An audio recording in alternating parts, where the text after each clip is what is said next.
বিশ্বজিৎ তলাপত্র, নদিয়া উত্তর ডিস্ট্রিক্টের কোষাধ্যক্ষ। অর্থাৎ বিধানসভার ভোট সামনেই, আর কয়েক মাস পরেই বিধানসভা নির্বাচন সেরেছেন আপনারা?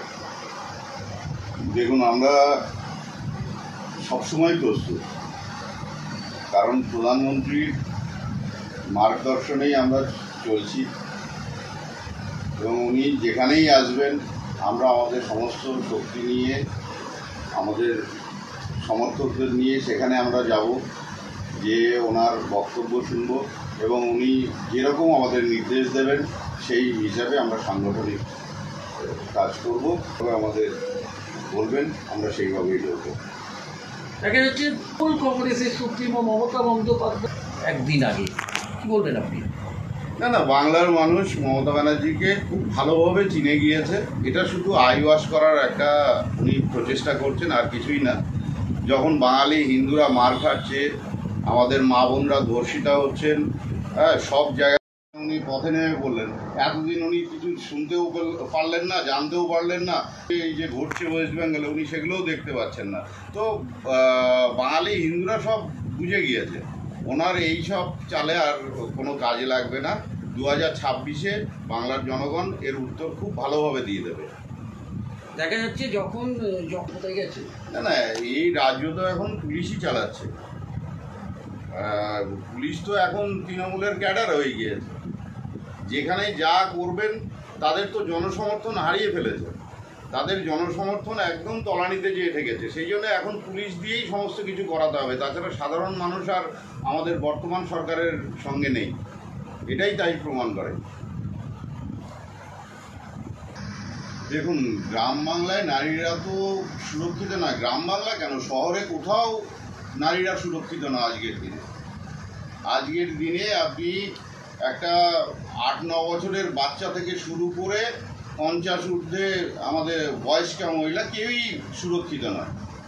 এবং আমাদের একটাই লক্ষ্য যে বাংলার মা বোন এদের সুরক্ষা দেওয়া, তাদের সম্মান রক্ষা করা, বেকারদের কর্মসংস্থান করা এবং সুশাসন নিয়ে আসা ওয়েস্ট বেঙ্গল।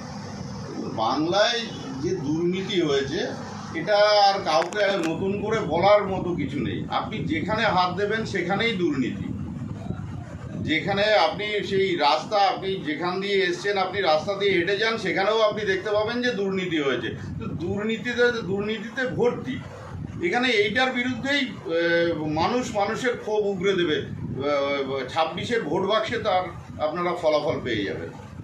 আচ্ছা, তাহলে এই যে দেখুন, এবার আমাদের হিন্দুদের মধ্যে তো একতা থাকতেই হবে।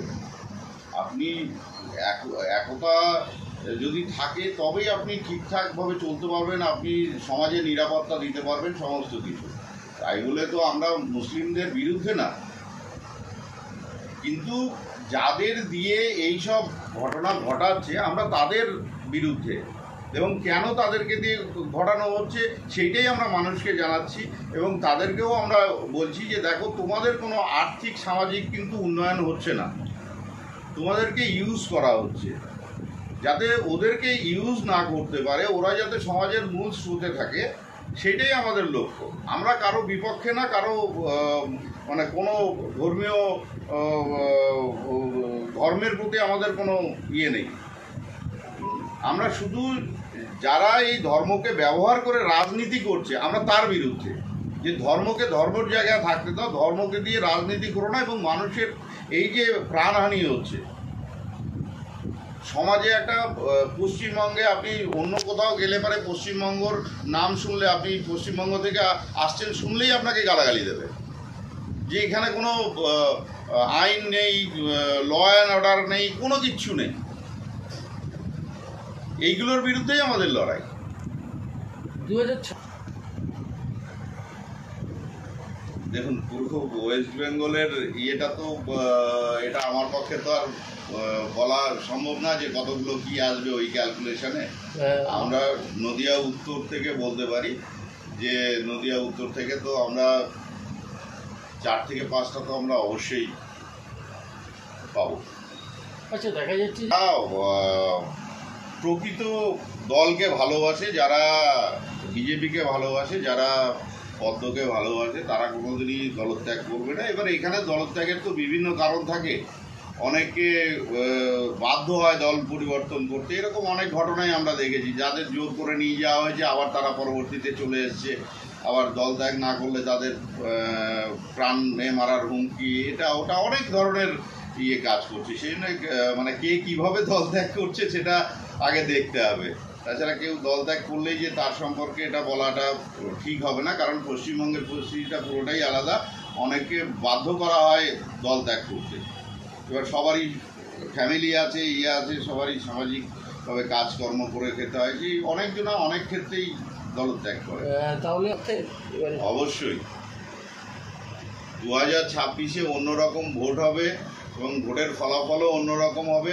বাংলার মানুষ তার জন্য প্রস্তুত। আর আমরা তো বিজেপির সৈনিক, আমরা তো লড়বই।